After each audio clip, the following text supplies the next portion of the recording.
What a night of Broncos football. Welcome in Broncos country to the Broncos Breakdown by Chat Sports. My name is Moose, giving you my thoughts and reactions on last night's dominating performance over the Arizona Cardinals, where the Broncos won 27-7.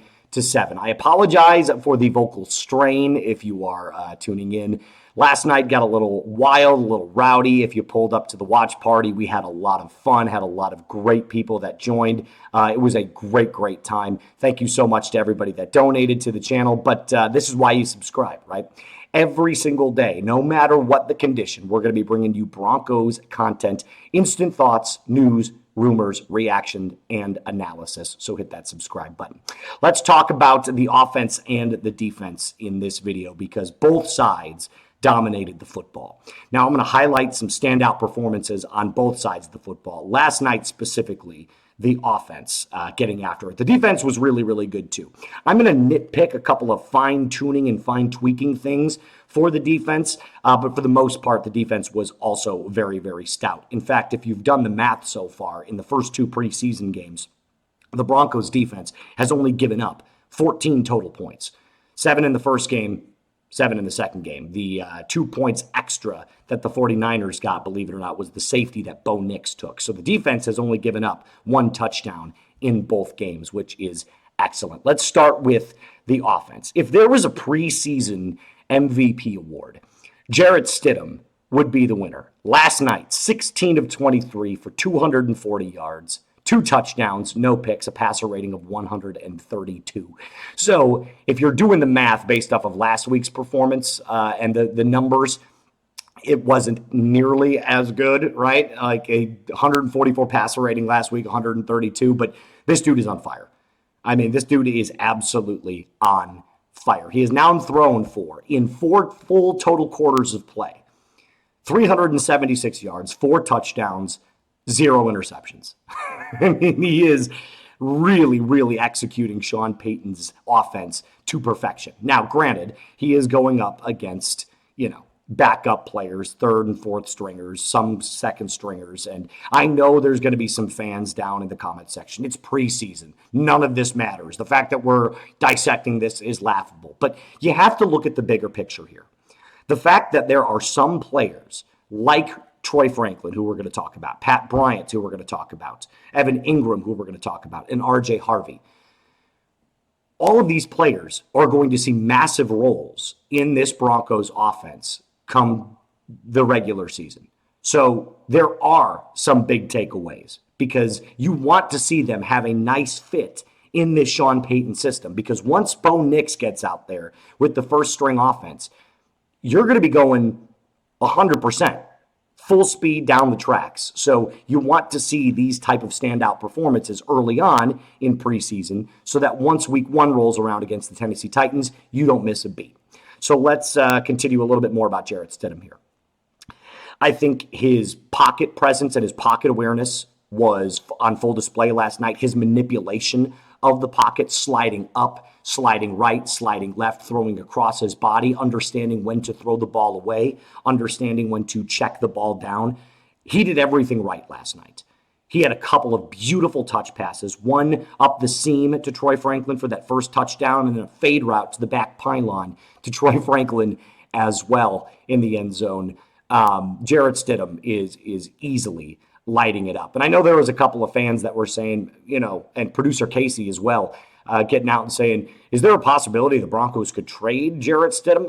At this point, I don't want that to happen. I want him as my backup right now because God forbid anything happens, knock on wood, Stidham clearly can operate this offense. So very impressed with Jarrett Stidham. Right now, preseason lock for MVP, if that is such an award. Obviously something fake, but you get my point. He was excellent last night.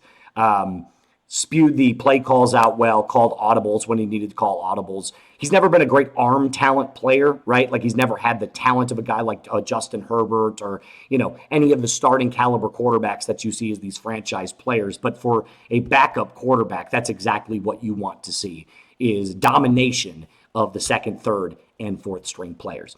Let's move on to some other offensive pieces. We'll go to the running backs. RJ Harvey scored his very first touchdown as a Denver Bronco. I thought his ability last week to get outside and, bounce outside a little bit more was on display. Joe Lombardi actually came out in an interview and said, yeah, he probably went outside a little bit more than we would have liked. So we're going to focus on adjusting that and making sure that instead of bouncing outside all the time, there is that north to south cut back to the middle style of run. And that's exactly what you saw, an inside zone run on the 9-yard line.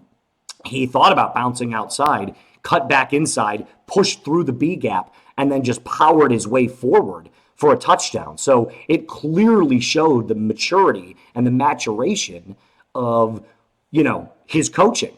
Coaching said, hey, can't be going outside all the time. Let's cut back inside. Let's focus more on in between the tacklers.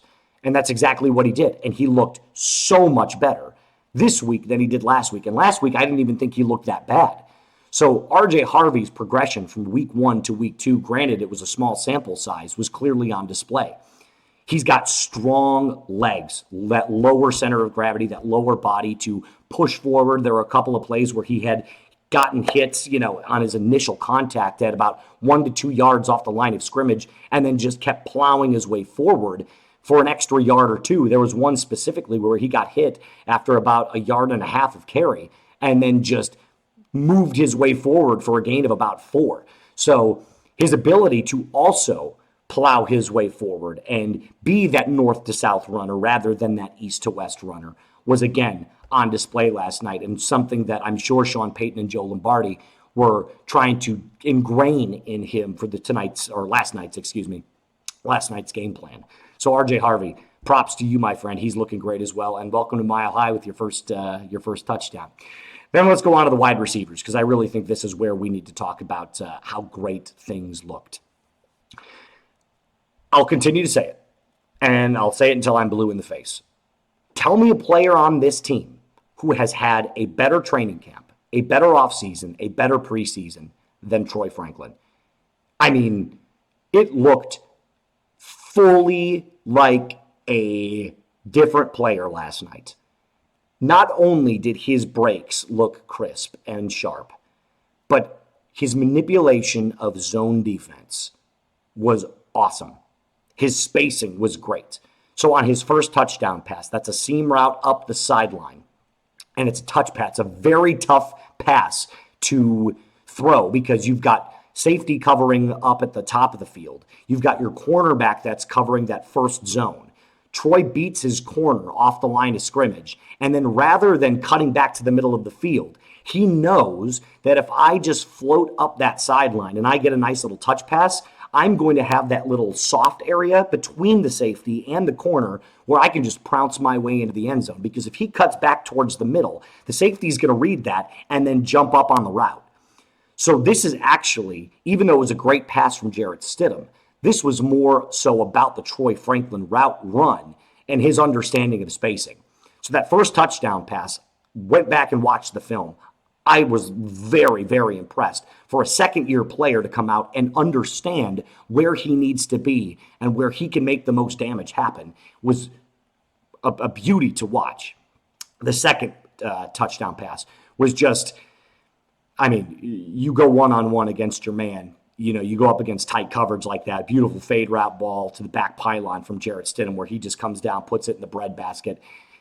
Troy Franklin is he's growing. He's growing every single game, and I love to see it because that's going to be Bo's best friend come week, 1 coming up here in just about 3 weeks against the Tennessee Titans. So I need to see a little bit more from QB1 and Troy Franklin. Next week we should see a couple starts, a couple drives from Bo Nix, which will be great to see. But as far as last night went, I thought Troy Franklin absolutely deserves an A++. Same with Pat Bryant.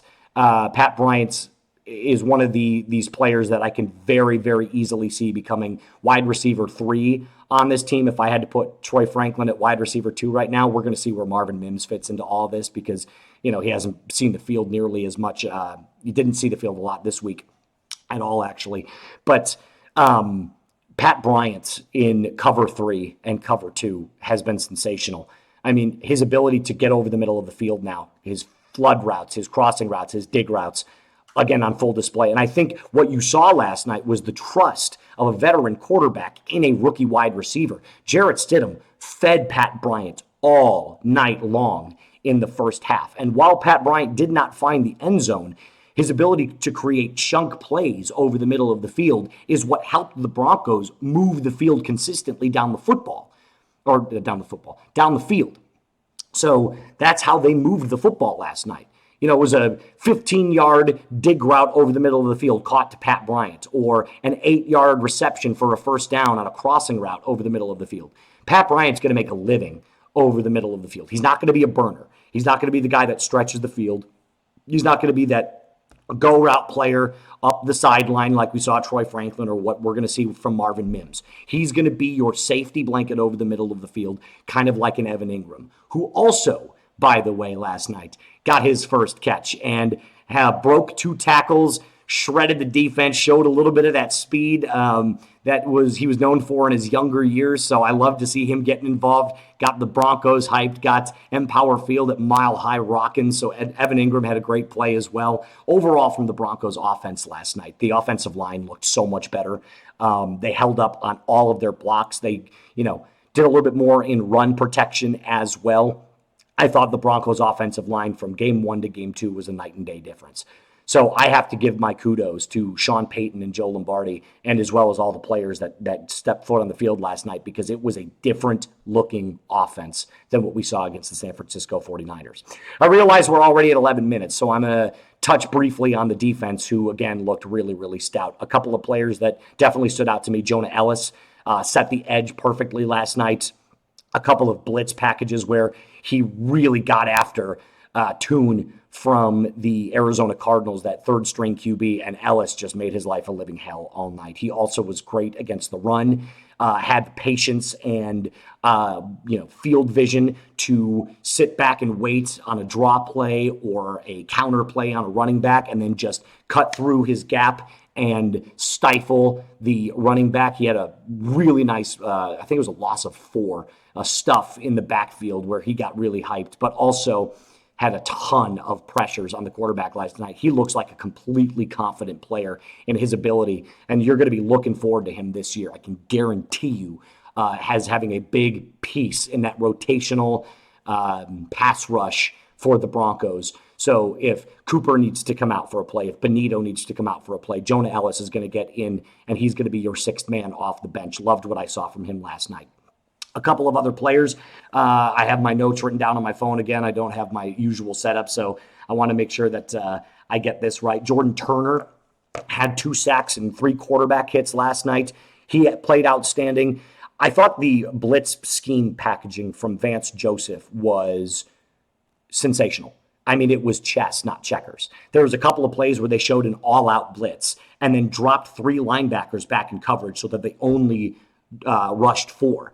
So to a younger quarterback or to a backup quarterback, you're going to be playing for the blitz. So you're going to try and get that ball out quick. And when you do so, when you drop back 3 in coverage, then you have someone that can go out into the flat, that can drop back a little bit more over the middle of the field. And when that ball comes out quick, all you have to do is shift over to whoever that ball is, being thrown to, usually in the flat. It's a check down to the running back, and boom, that's a 1-yard gain. And the Broncos did that all night long. Secondarily, and in that same vein, they also, when they showed that 7-man all-dogs blitz, they used it. So on 3rd down and 8, they set the house and forced Toon, flushed him outside of the pocket where he just had to try and get rid of the ball as quick as possible or throw across his body and make an errant throw. I mean, the Broncos' pass defense last night was just all over the place. And that's exactly what you want to see, especially from the likes of your backups. We didn't see Pat Surtain. We didn't see Riley Moss. We didn't see Jaquan McMillan. These were all players that are going to be backup rotational pieces for this Broncos defense, and they're executing the game plan to perfection. A statement that, again, headlined by the Broncos have a ton of depth. So that was really, really excellent to see. One little tiny thing that I will say about the Broncos defense that I think we can maybe fine-tune before we get on out of here on today's video, because I've been rambling a bunch, is the run defense on a couple of drives got a little too cutesy. So they tried to bite on a couple of cutback plays from Jacoby Brissett and Amari DiMercato when they were in. Amari DiMercato is a rotational back for the Arizona Cardinals. So a couple of plays where you had 4 to 5 yard chunk plays, and unfortunately, when that happens, then you have to start playing for the run a little bit more. Jacoby Brissett identified that and then really kind of diced the Broncos defense on that one specific drive with play action. Outside of that, it was a almost flawless game from the Broncos defense. So I will still give it an A, but if we are going to fine tune and fine tweak, if you can ensure that that run defense is stout, you don't have to necessarily play the run. You can allow your defensive backs to sit back and play man coverage and just kind of force, the opposing quarterback to make throws. If you can do that, you're going to have an unbelievable defense all season long. So there was a lot of good things outside of that one drive where the touchdown pass to whatever backup tight end it was, Damari Mathis was on busted coverage, just let his man get past him in a soft zone, and it was an easy pitch and catch from Jacoby Brissett into the end zone for 6 points. Outside of that, it was almost a near perfect game. So I have almost nothing bad to say about the defense as well. That is going to do it for us on today's episode. I realize this is a longer episode, 16 minutes, but I wanted to kind of give you my full breakdown of everything that I saw from all the players. Broncos offense looked night and day difference. The defense continues to shine. Everything looks really, really good. And before you get down into the comments and say, it's preseason, there's a lot of really, really good things to love here. And I think the Broncos are on the right track to have a dominant season. If you haven't done so already, hit that like button, hit that subscribe button as well, and join the Broncos Breakdown family. And as always, mile high salute, my friends. Be cool.